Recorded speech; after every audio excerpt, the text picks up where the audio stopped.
प्रिय छात्रों, आज हम यूनिट 4 निर्देशांक ज्यामिति कोऑर्डिनेट ज्योमेट्री का अध्ययन करेंगे। इसमें जो जैसा कि नाम में है कोऑर्डिनेट, ये किसी बिंदु के होते हैं।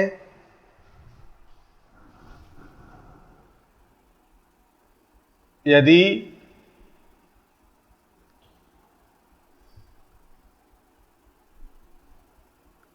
किसी बिंदु के निर्देशांक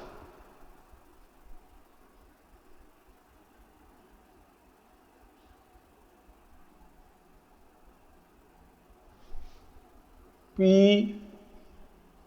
x, y हैं, इससे तात्पर्य है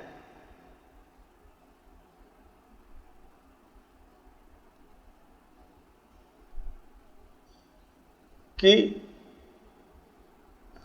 बिंदु का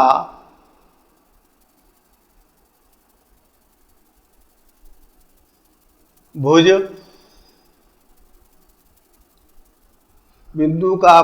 x, इसको अंग्रेजी में कहते हैं एब्स सीसा,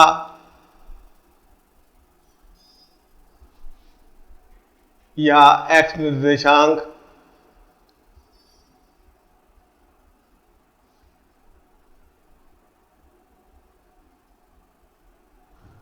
तथा कोटि y ऑर्डिनेट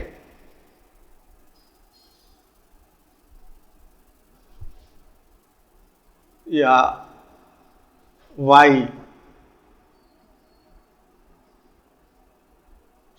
निर्देशांक है।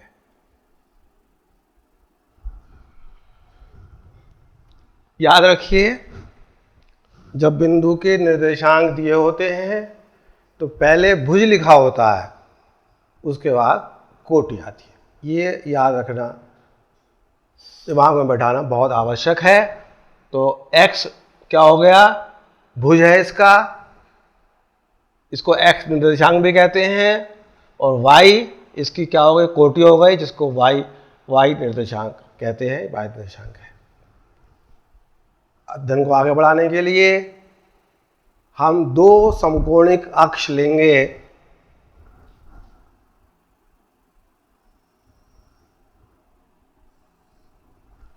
इसको कहते हैं x अक्ष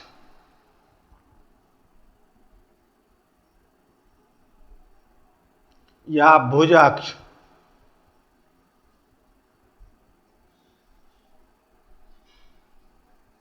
और ये कहलाती है कोटि अक्ष या y अक्ष या कोटि अक्ष।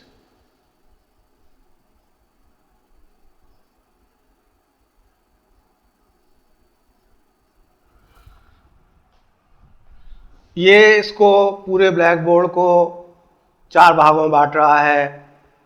ये कहलाता है इसका मूल बिंदु।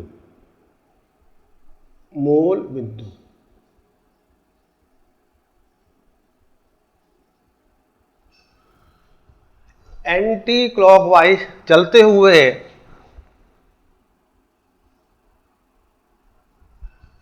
ये जो 4 भाग हैं, ये कहलाते हैं प्रथम पाद।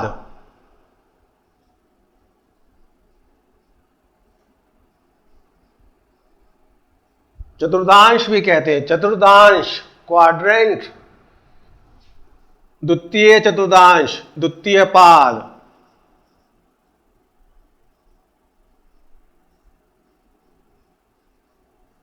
तृतीय पाद,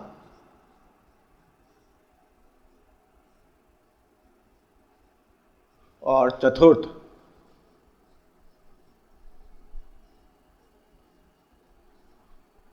जब आपने त्रिकोणमिति का अध्ययन किया था, उसके अंदर भी हम इसका जिक्र कर चुके हैं, पढ़ चुके हैं आप।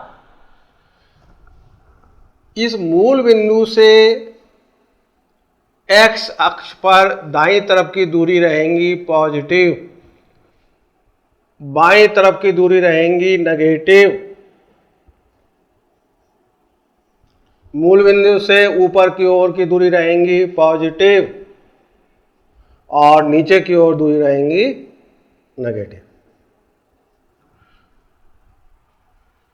इससे आपको एक बात स्पष्ट हो जाएगी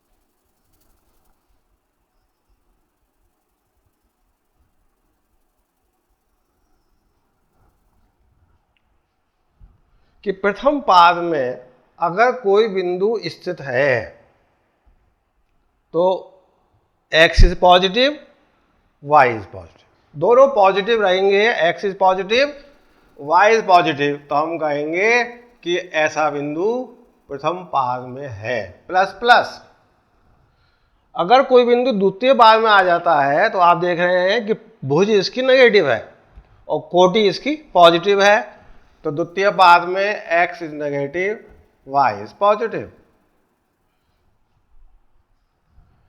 अगर बिंदु तृतीय पाद में आ जाता है तो पहले हमने बताया भुज लिखी जाती है, तो भुज इसकी नेगेटिव और कोटि भी नेगेटिव, माइनस माइनस तृतीय पाद। बिंदु चतुर्थ पाद में आ गया तो भुज इसकी पॉजिटिव और कोटि इसकी नेगेटिव, प्लस माइनस। ये अति आवश्यक चीज है कि बिंदु कौन से चतुर्थांश में है, इसको अभी हम नीचे कुछ उदाहरण लेकर भी स्पष्ट करेंगे।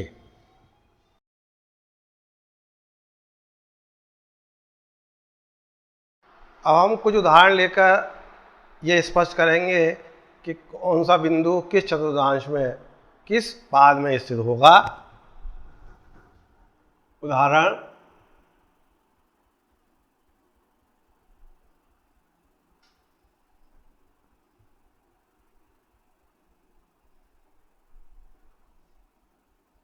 बिंदु 3,4 का भुज 3 है और कोटि 4। चित्र से स्पष्ट है यह बिंदु प्रथम पाद में स्थित होगा।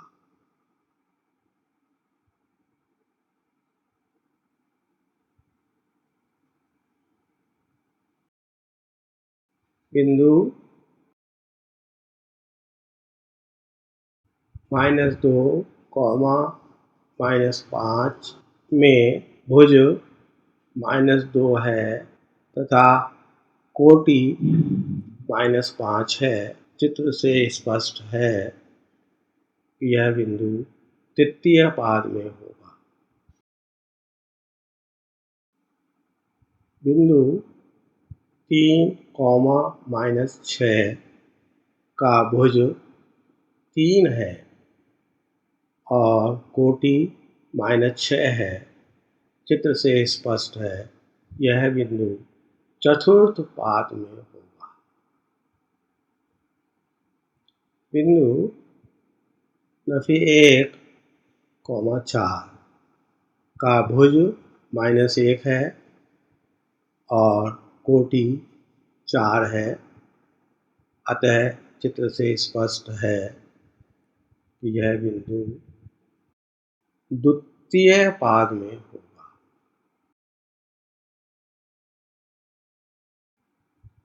बिंदु 0, -5 का भुज 0 है और -5 नीचे की तरफ चलेंगे कोटि अक्ष पर, अतः यह बिंदु ऋणात्मक कोटि अक्ष पर होगा।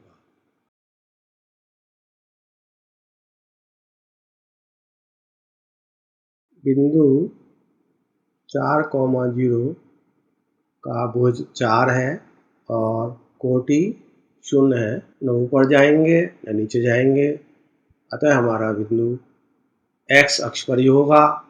अतः यह धन साइड में होगा, धनात्मक x अक्ष। इस प्रकार से हमें चिन्ह परिपाटी जो है उसको ध्यान में रखना होगा। उसी से हम ये तय कर पाएंगे कि दिया हुआ बिंदु कौन से चतुर्थांश में है, या x अक्ष पर है या y अक्ष पर।